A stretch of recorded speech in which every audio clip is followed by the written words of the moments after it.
Everyone, I wanted to share this interesting TE with you guys. This is a lady that came in with shortness of breath with unclear diagnosis of mitral stenosis. The cardiac attending by cath had gotten a severe gradients on cardiac cath and had sent her in for surgical evaluation for mitral valve replacement for severe MR and MS by a cath assessment. Here's a valve a little bit in close-up. And again, you can see the stringy thing. And also notice on the side of the atrium as well as a stringy mass. And the surgeon and I were trying to figure out what's going on here. We decided it may be either old endocarditis or probably possible thrombus formation on the left atrium. And this is a 3D view.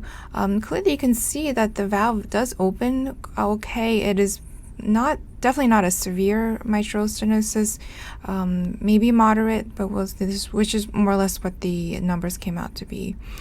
So what's also interesting was on the aortic valve here, there was almost like a Lambold type vegetation here on the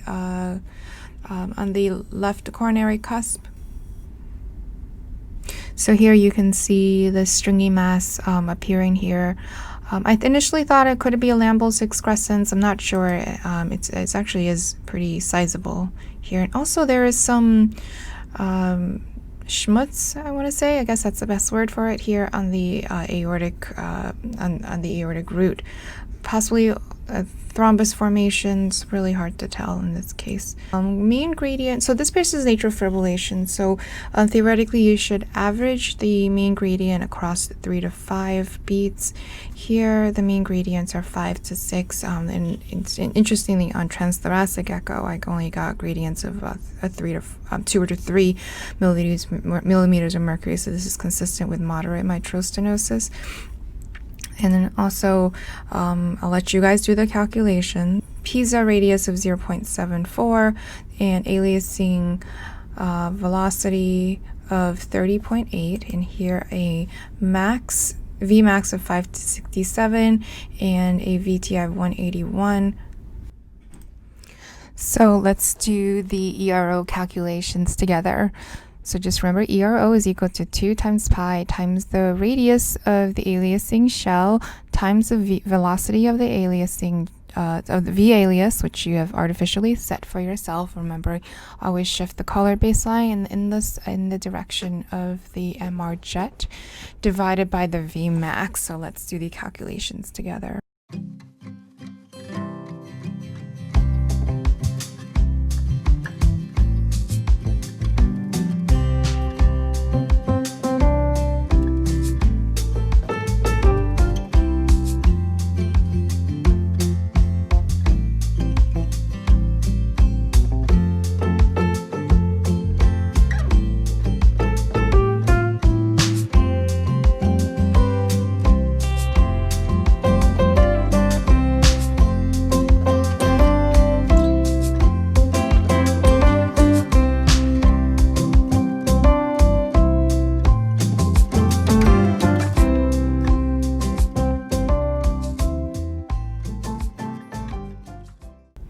So now just to summarize, our ERO that we calculated was 0.18 centimeters squared, which is consistent with mild mitral regurgitation. We got a regurgitant volume of 33 cc's, which is consistent with moderate mitral regurgitation, moderate being in the range of 30 to 50 cc's.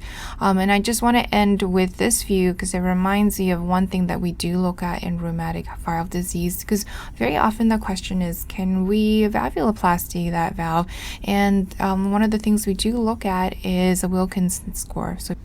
And finally, because I don't trust all of you to go home and Google the Wilkinson score, I will share it with you here.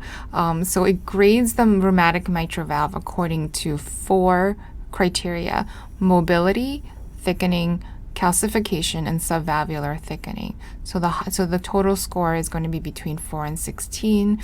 You grade each element according to from 1 to 4.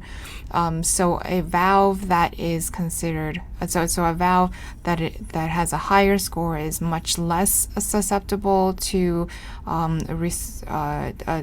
to a successful result with mitral valvuloplasty, and those are valves that you probably will need to repair rather than valvuloplasty. However, if you're dealing with a very rheumatic valve, which is has very low grades and all these factors, a very highly mobile valve, leaflets that are normal thickness, only 4 to 5 millimeters, a single area of increased echo brightness, not a very calcified valve, and minimal thickening just below the mitral leaflet. This is someone that you may want a valvuloplasty and do that quickly before they run into trouble and have to have that valve replaced.